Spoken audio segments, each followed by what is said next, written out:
Ashe. Let's only invest our melanin in each other. Ashe. Let's only invest our melanin in each other and recreate the original African phenotype of yesterday. Let's create it for tomorrow. Sankofa. Let's go back and fetch the original African and recreate it for the 21st century. That's the only eugenics I'm interested in. Let's eliminate all African prototypes that do not represent the classical structure of African image and uniqueness. See, the biracial African, the so-called mixed-race African, a word that don't even exist. You mixed. When you say you mix, you saying you got an identity problem. That's all that means. I'm biracial. How you going to be half black, half white, half oppressor, half oppressed, half slave master, half rich, half poor, half God and half devil at the same time? How can that be? I said, how you going to be half slave master, half slave, half rape, half rapist, half exploiter, half exploited? How? Half God and half devil at the same time. You can't be. It's time to close ranks under the red, black, and green and recreate the destiny of African people. See, my biracial Africans, again, I accept you and judge you no differently. My brother Drake, Mariah, Carey, Halle, Berry, Barack Obama, I judge them the same way I judge a blue, black, purple Clarence Thomas. I judge them the same way I judge a Butter Almond Al Sharpton. I judge them the same way I'll judge one of these Hotep megachurch ministers out here. Are you biologically African and are you psychologically African? Are you loyal to your race? Are you unapologetic about being black African? That's my question. That's my question. See, in order to be unapologetic as a mixed race African, you have to accept that your white mother is a white supremacist. You have to accept your white father is a white supremacist. That's the problem. Personal emotions and attachments is blinding your political development. Personal emotions and attachments is blinding your political development. Listen to me, biracial brother and sister. I love y'all. Listen to me. I ain't got no problems with you. But in order for you to stand with us, you have to be willing to admit that your mother, who you love, is a racist. Your father, who you love, is a racist. You can't stop loving them. Those are your parents. I'm not asking you to mess with your family. That's none of my business. Your relationship with your parents is none of my business. But your relationship with our people and how you deal with us is our business. All we are saying is keep your family business out of the political struggle. That's all. That's all. That's all. Keep your family business out of the political struggle. That's all we asking for. That's all we asking for. Keep your family business. It's not hard to be in the freedom struggle if you mix race. Frederick Douglass, mixed race.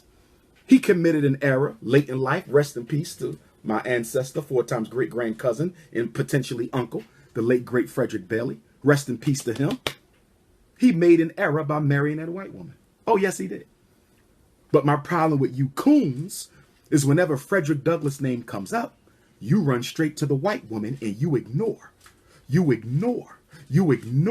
Queen Mother Anna Murray Douglass, his blue, black, milk, chocolate wife of 50 years, through whom all 5 children were born. Why do you take the status of Anna Murray, a free black woman who helped them escape to freedom? Why do you take her respect and give it to the damn devil? That's my issue with you coons. But the reason you run to the white woman is because you got a problem with Dr. Umar Johnson, and you hate the fact that me and the greatest black leader in American history are offspring from the same great-great-great-great-great-grandparents. Queen Mother Betsy Bailey and Father Isaac Bailey. Frederick's grandparents are my 6 times great-grandparents, and you hate it. The blood of Bailey is in this body. I am royalty. I am black leadership royalty, and you hate it. Sometimes your descendant, sometimes your replacement doesn't come through you. Moses chose Aaron. Aaron was not Moses' son. Aaron was his cousin. And Frederick Douglass chose me, Ifa Tunde. I'm not his grandson. I'm a cousin and a nephew, but he chose me to keep the work going. You can take it or leave it. You can take it or leave it. You can take it or leave it. Hell, I might be the only person in the liberation struggle with a blood connection to a great ancestor. That's right. The minister walked with Mr. Muhammad. The minister walked with Malcolm. Jesse walked with King.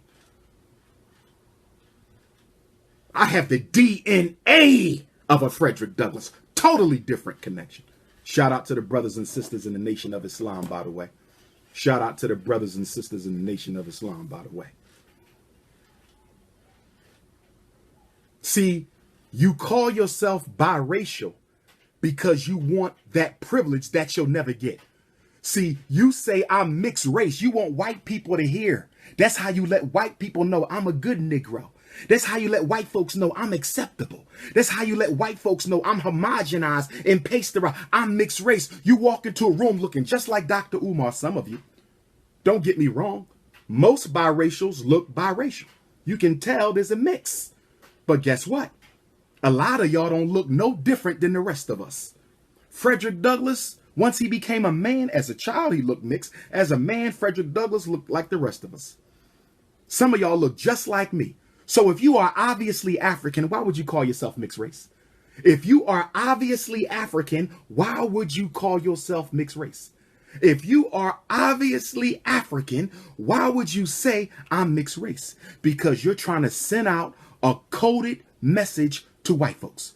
You're trying to send out a coded message to white folks that I am okay. I am one of y'all. And when white people identify you, they don't identify you as white. If they did, they would have never called you biracial in the first place, coon. But they identifying you as a nigga they could use. They identifying you as a coon they can exploit. They are identifying you as an agent within our community that can be used to destroy us. The African who calls himself biracial, the African who calls himself multiracial is an agent. He is an agent looking to get a deal. He's like